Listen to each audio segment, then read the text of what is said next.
Your dog has been trying to tell you something every single day. And the moment you understand what it is, you will never look at your dog the same way again. Most owners believe they are doing everything right, and in many ways they are. But there is a gap, often a silent one, between what a dog genuinely needs and what they are actually receiving. And that gap is quietly working against the bond your dog is trying so hard to build with you. Stay until the end, because the last point is the one that changes everything. 1. Greet your dog before you do anything else in the morning.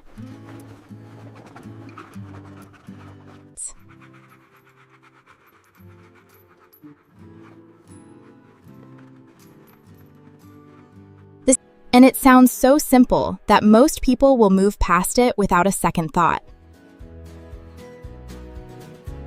But if you take only one thing from this entire video, make it this one.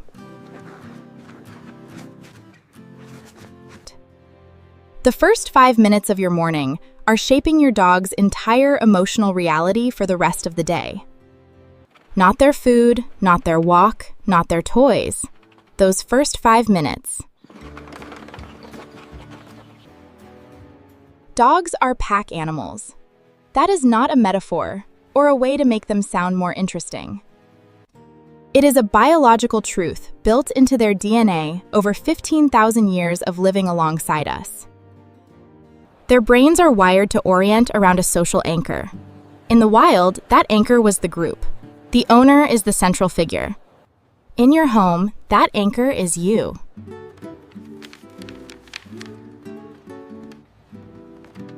And the moment you wake up and reach for your phone before you reach for your dog.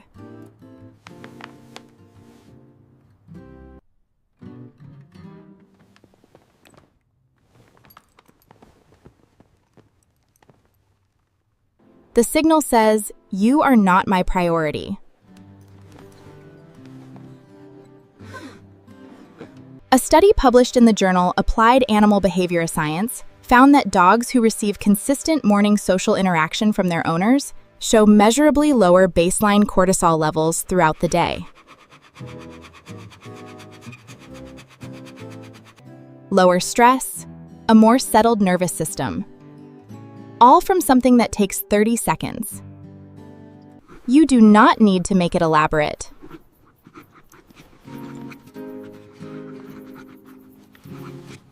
Just wake up, find their eyes, and say their name with warmth. Max. Let them greet you the way they want to greet you. Let that moment be theirs. Because here is what is actually happening when you do that.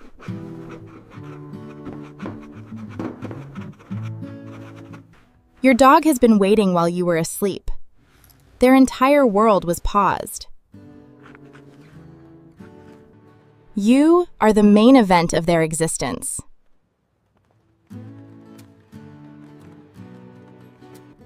And when you acknowledge them first, before the coffee, before the phone, before anything else, their brain registers something no treat and no toy can replicate. It registers, "I matter here." And a dog who believes they matter is a completely different animal to a dog who is not sure. 2. Let your dog sniff for as long as they need to. How many times have you tugged the lead on a walk because your dog stopped to smell something for the 10th time in 2 minutes?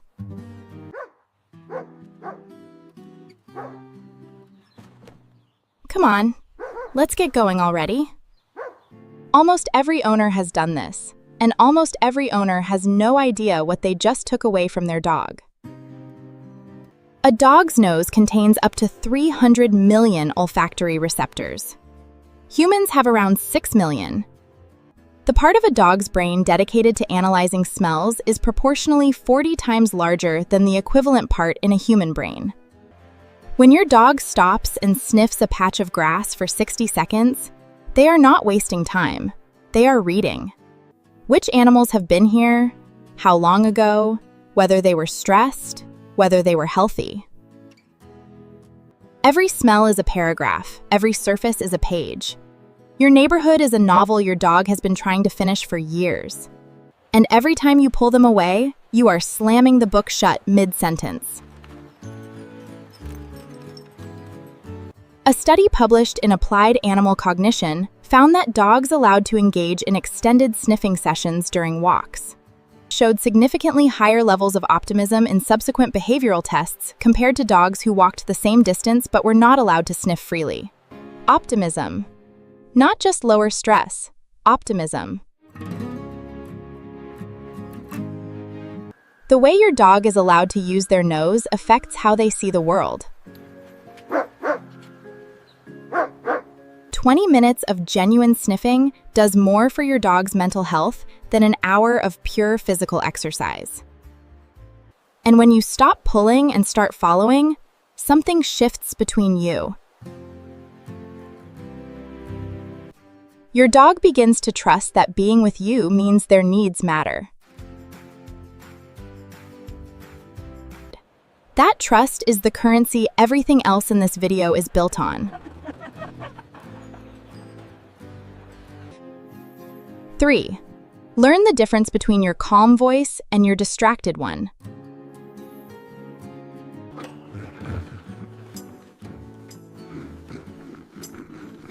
Do you talk to your dog throughout the day? Do you say their name just because you feel like it? Oh, Leo. Greet them when you come home.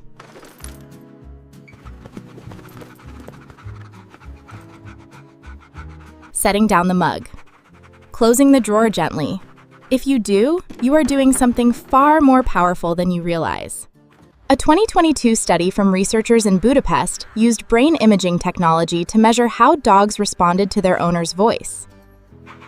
What they found is one of the most remarkable discoveries in the field of animal cognition. Buddy. Buddy.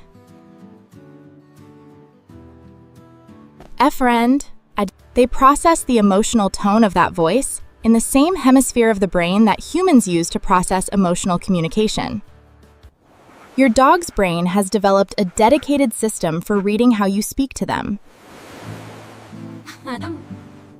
When owners used a warm, slightly higher-pitched tone, the kind of voice most people naturally use with someone they love, dogs showed immediate physiological signs of relaxation. Heart rate dropped, muscles released tension, eyes softened. When the same owner spoke in a flat, distracted tone, the dog's nervous system stayed alert. Come, yeah, wait.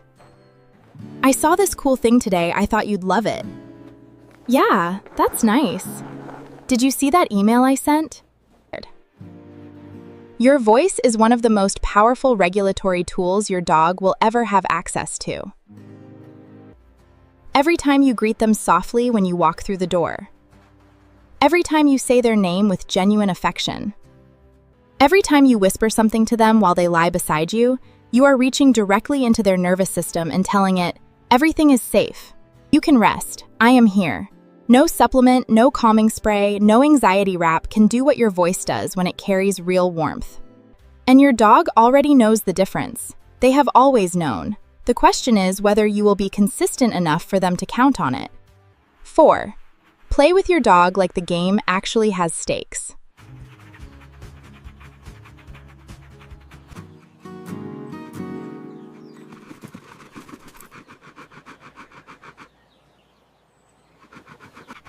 Not throwing a ball whilst you checked your messages.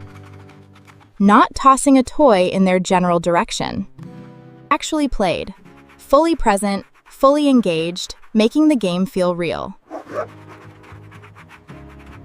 Because there is a difference between keeping your dog entertained and actually fulfilling them. Every breed, from the smallest terrier to the largest working dog, carries a prey drive, a chase drive, a retrieve drive.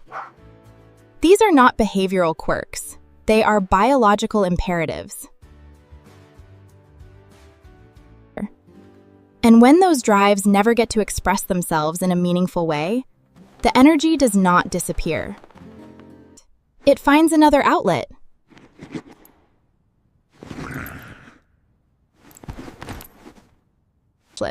A study published in the Journal of Veterinary Behavior found that dogs with insufficient interactive play showed significantly elevated rates of... These are not bad dogs. They are unfulfilled dogs. Real play means you move. You make the toy unpredictable. You let the game build. Slow movement, a pause, a sudden burst of energy. You let your dog win sometimes. You let them grab the toy and feel the satisfaction of the catch. And you build in a cool down at the end. A few moments of calm that let their nervous system come back down from the arousal of the game. That sequence, the build, the chase, the catch, the release, is not recreation to your dog. It is the ritual that confirms their identity. It is the experience that tells their brain, I am capable. I am alive. I am seen.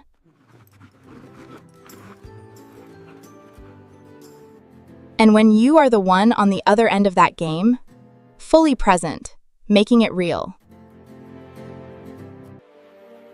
Your dog does not just see playtime. They see you as the one who understands what they are made of. That is a different level of bond than any amount of passive affection can create. 5. Give your dog a space that is completely theirs.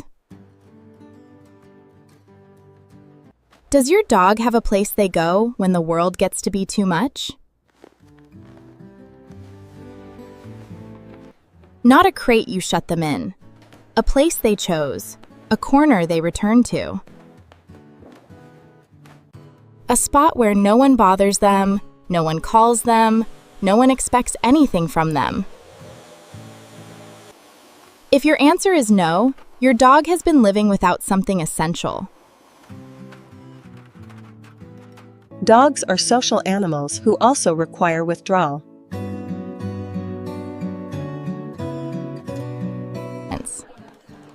The ability to move away from stimulation, from noise, from activity, from interaction, and enter of genuine rest. A study published in the journal Animals found that dogs provided with a dedicated, owner-respected retreat space showed significantly lower indicators of chronic stress compared to dogs in homes where no such space existed. And the key word in that finding is owner-respected.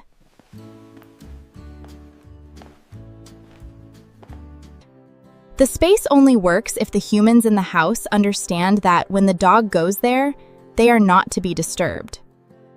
Not called, not followed, not pulled back into the social world until they choose to return.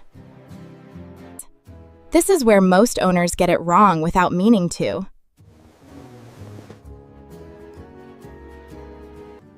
They give the dog a bed in the corner and then call them off it 30 seconds later. They reach down to pet the dog the moment the dog lies down. And every single one of those interruptions teaches the dog the same thing.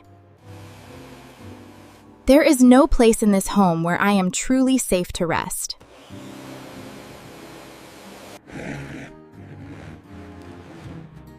A dog who cannot genuinely rest cannot genuinely recover. A dog who cannot recover accumulates stress. And accumulated stress expresses itself in ways that look from the outside like a need that has never been met.